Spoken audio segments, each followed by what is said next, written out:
The problem with the way things operate in Pentagon procurement is frankly a lot of legalized corruption.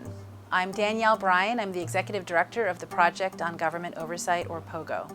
We were created in 1981 by Pentagon whistleblowers, people inside the Pentagon who were concerned about wasteful spending and falsified weapons tests where weapons were actually going out into the field that weren't working. What you have is the companies giving huge campaign contributions to the people who make decisions in the Congress about whether their weapons are needed or not. And those people are also offering jobs to people coming in and out of the Pentagon and the military. So while you rarely see cases of actual law breaking, the problem is not that. It's that so much of this relationship is perfectly legal.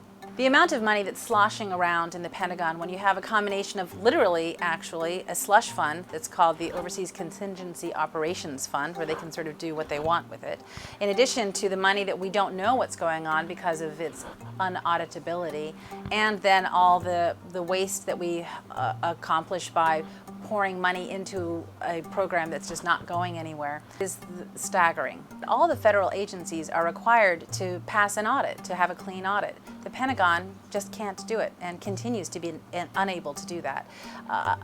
It's hard to really imagine that it's been this many years and they still can't pass an audit.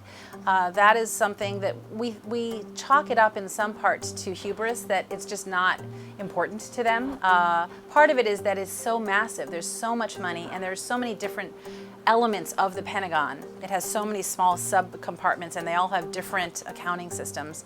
That's their defense, but at this point it's time to just demand that it get done. We do think it's important to force the Pentagon to accomplish an audit. We do believe that that is a meaningful step to finding out how the Pentagon is actually spending its money. We also think by forcing weapons to actually be properly tested before they're procured, that is going to have a significant impact in reducing the amount of waste on weapon systems that end up not working. We have numerous examples in history of procurements of weapons where we get hundreds of aircraft, for example, that sit on a runway and are never used because they just don't work. That's the kind of thing that's got to stop.